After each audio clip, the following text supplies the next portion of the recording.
Y tenemos la maravillosa posibilidad de hablar con el señor Jorge Raventós, periodista, larga data, sobre la realidad actual. ¿Cómo está, Jorge? Miguel Sorraquín te saluda.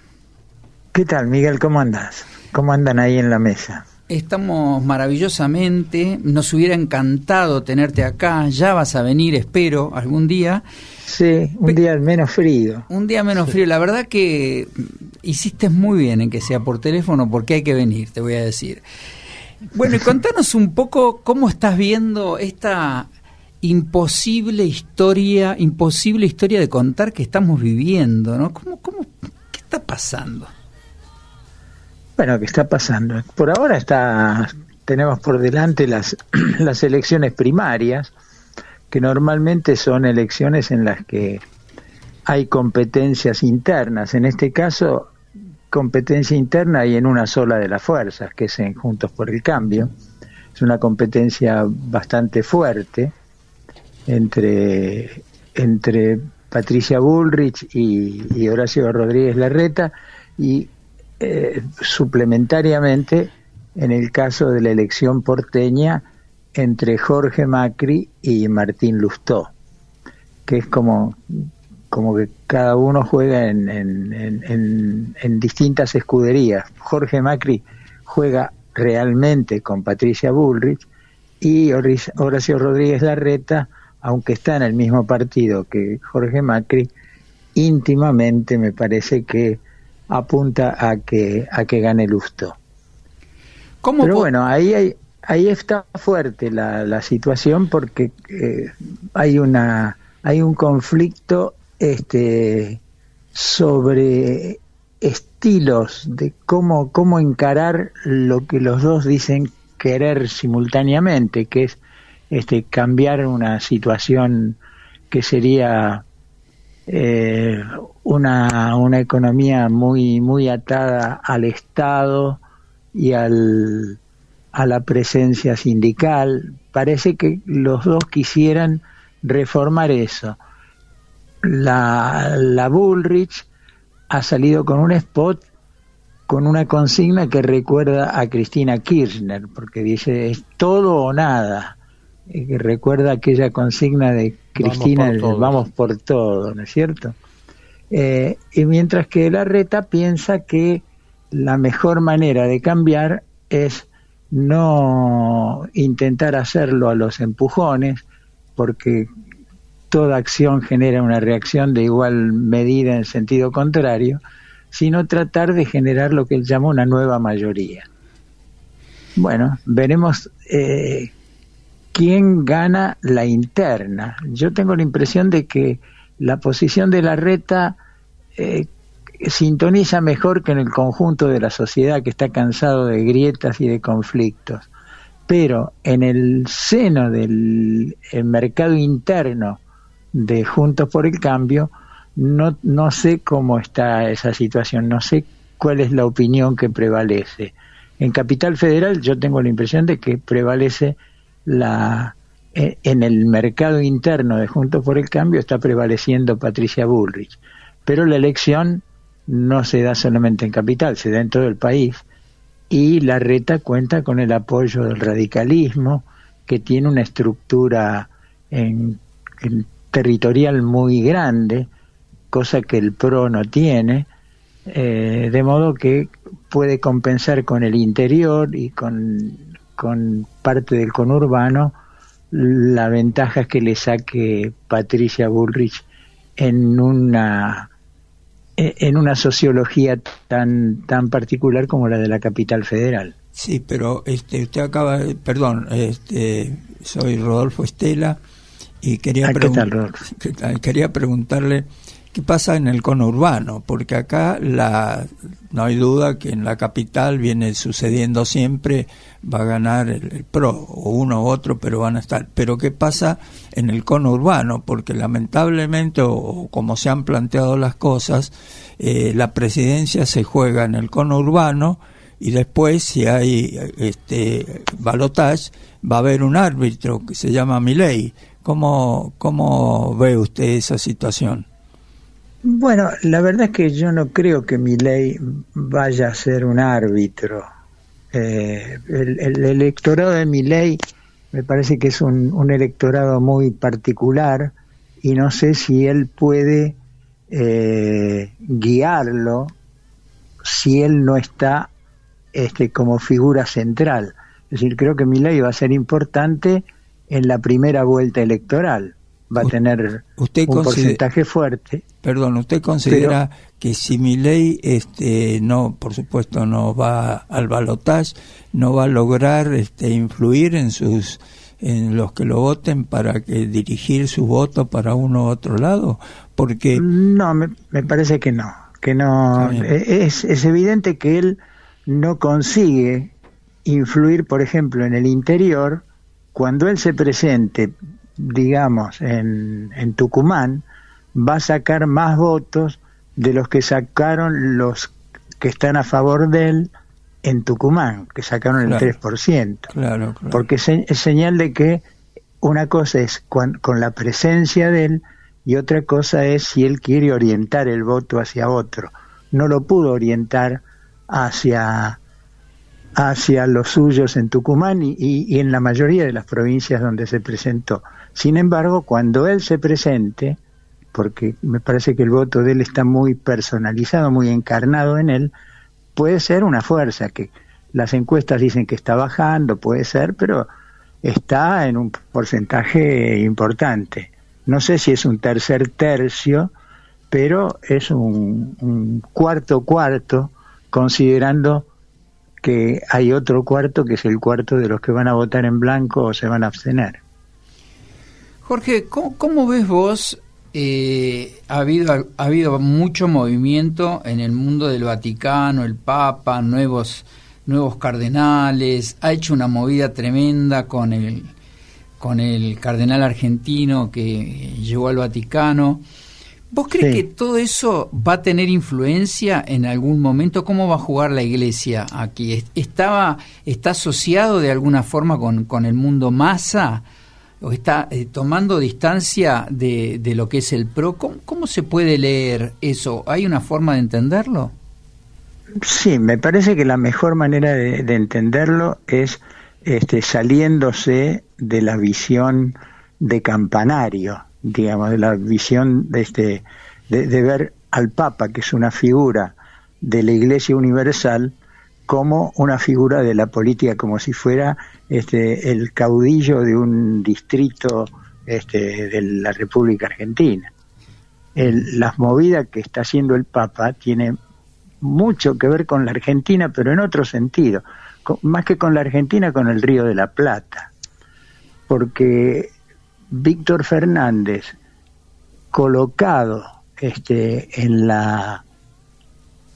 la posición en la que el Papa lo ha colocado, que es a cargo del dicasterio de la doctrina de la fe, que es por decir así, el ministerio de doctrina de Roma, de la Iglesia, es haber llevado al centro de uno de las usinas espirituales del mundo, que es la Iglesia Católica, a un pensamiento que es el pensamiento que se llamó de la teología del pueblo, que es un pensamiento básicamente rioplatense, donde los teólogos más importantes fueron Lucio Gera,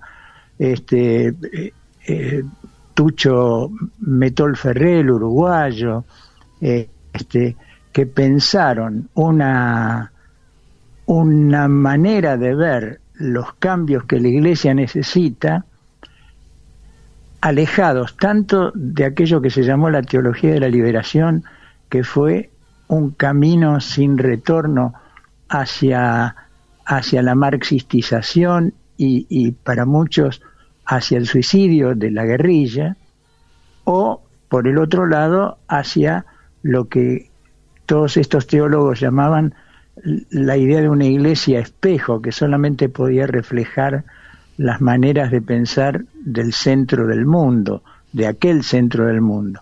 Pero la Iglesia cambió, empezó por tomar un papa de periferia europea como fue Wojtyla, y luego tiene como papa a un papa de la periferia mundial que es Francisco. Y Francisco está imponiendo en la Iglesia, o está abriendo la Iglesia a una mirada verdaderamente católica en el sentido de universal, que va más allá de el centro del mundo. Y ahí está como figura central ahora el último arzobispo de La Plata, que es un continuador de esa teología del pueblo que se estructuró en la década del 60 después del Concilio Vaticano II. Así que esto es, hay que pensar, la Argentina, el pensamiento del generado en el Río de la Plata, está en una de las usinas espirituales más importantes del mundo. Esto es una proyección argentina enorme. Jorge. Pero además el Papa está efectivamente rejuveneciendo el mundo de los cardenales, que van a ser la continuidad de esta iglesia, y está nombrando cardenales jóvenes de 60 años, o está nombrando al nuevo arzobispo de Buenos Aires, que es un muchacho de 60 años, un cura obrero, intelectual, un teólogo de primera también, que va a estar a cargo del arzobispado porteño. Por supuesto, todo esto va a tener influencia cuando el Papa venga el año que viene para la Semana Santa, o para después de la Semana Santa, y el Papa lo que está planteando es la necesidad de un encuentro, es decir, de terminar con las confrontaciones estériles, que es algo que en realidad yo creo que, a pesar de que hay un espectáculo de confrontaciones, es lo que en el fondo está empezando a pasar en la política argentina. Jorge, Alfredo Corti te saluda. ¿Qué tal, Alfredo?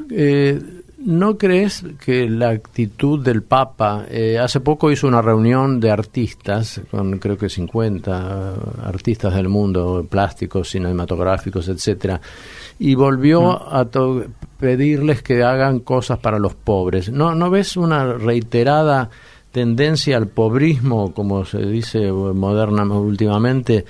El rol de la Iglesia, si bien es dedicarse a los pobres, no es fomentar pobres. Cuanto más pobres, mejor es la Iglesia. No hay evangelización más. La Iglesia no se ha dedicado más a la evangelización como actividad principal. Los curas está bien apremiados un poco por las necesidades, pero ¿no encontrás un discurso medio sesentista en Francisco, con ideas económicas que ya han sido demostradas que no rigen más? Bueno, vayamos por partes, como diría Jack el Destripador. Prepárate, Alfredo. Digamos, todo el pensamiento de la década del 60, efectivamente, que se manifestó en el Concilio Vaticano, tenía varios vectores importantes. La evangelización, por supuesto, era uno, pero la preferencia por los pobres y por los vulnerables y por los excluidos es algo que es incluso anterior al concilio. Es el eje, el centro de la doctrina cristiana, la defensa y la incorporación del que está afuera, del que está peor. Un poco la doctrina social de la Iglesia. Sí, digamos, todo eso se terminó transformando en lo que se llama la doctrina social de la Iglesia, y en esto el Papa creo que no ha cambiado nada sustancial. Lo que está haciendo es pedirle a la Iglesia que se comporte como dice que tiene que ser las cosas. Es decir, él siempre dice, se necesita un cura con olor a oveja. Sí. Es decir, pastor con olor a oveja. Un pastor con olor a oveja, es decir, alguien que está dispuesto antes que nada a perdonar, a buscar la armonía. Entonces, pero acercarse al rebaño, acercarse al rebaño. Perdón, pero me parece que, un minuto. Sí. Me parece que la realidad también los está llevando a los sacerdotes a esto. Me pongo en la ciudad de Buenos Aires. Las iglesias que están alrededor de la Plaza de Mayo, que son 5 o 6, se están turnando un día cada uno, porque la gente va a la iglesia a pedirle que le den de comer. ¿Y qué va a hacer el cura? Se va a poner a decirle, no, estoy con Emmaus, que dijo, primero llenémosle el estómago y después le vamos a enseñar la doctrina. La realidad es también lo que los está llevando a esa atención hacia la gente que va a las distintas iglesias, me parece, ¿no? Sí, bueno, no solo eso, digamos, la realidad es también el primer gesto del Papa, ni tan pronto se convirtió en Francisco, fue ir a ocuparse de los exiliados, inmigrantes que están marginados y que son, por decir así, el último orejón del tarro en la Europa rica, que tiene que hacer esfuerzos para incorporarlos, y en lugar de eso, en muchos casos, los excluye. Uno ve los campamentos de refugiados que hay en las fronteras de países que no permiten pasar esa frontera. Digamos que esta preocupación del Papa, que es también la preocupación por otros tipos de marginaciones, no solamente la marginación social del pobrismo, sino en general por los marginados, esto forma parte, me parece a mí, de la idea de que la Iglesia tiene esta función en el mundo, y que evangelizar, entre otras cosas, consiste en cumplir con ese compromiso. Pero después, en relación a cuáles son las ideas y las formas sociales que mejor funcionan en el mundo, hoy en día tenemos hay muchos ejemplos de cosas de un lado y del otro que funcionan bien y otras que funcionan mal, ¿no es cierto? De acuerdo. Digamos, hay países capitalistas que son un desastre y países capitalistas muy desarrollados y con mucho bienestar, pero también hay países, llamémosle estatistas, o donde hay una gran presencia del Estado, que han crecido como ninguno en el mundo. El ejemplo es China, pero no el único. En Asia hay muchos más ejemplos. Vietnam es otro. Ahora estamos viendo cómo India, con otras tradiciones, está también desarrollándose, y en algunos casos con políticas de mercado, en otros casos con políticas orientadas por el Estado. La verdad que atarse a doctrinas que tienen un siglo o un siglo y medio en un mundo que tiene muchos siglos de vida, no es algo que le convenga a nadie, y mucho menos a la Iglesia, que no tiene por qué atarse ni con el capitalismo ni con el socialismo, sino que lo que tiene que hacer es manifestar su compromiso para que haya un mundo más armónico, más respetuoso de las diversidades, de las periferias, como dice el Papa, y más cercano a Dios, y además más plural en la concepción de Dios y de la religión. Así es, Jorge. Pero bueno, Jorge, el tiempo nos corre, nos quedan pendientes un montón de cosas, podríamos hablar más. Ya vas a venir acá y vamos a continuar hablando de todos estos temas. Te agradecemos muchísimo el contacto. Gusto. Muchísimas gracias. Bueno, gracias un abrazo a todos. gigante. Hasta luego. Buenas noches. Hablamos con Jorge Raventos, periodista, director de las revistas Panorama, Confirmado, Primera Plana, y fue vocero de la Cancillería Argentina del 92 al 99.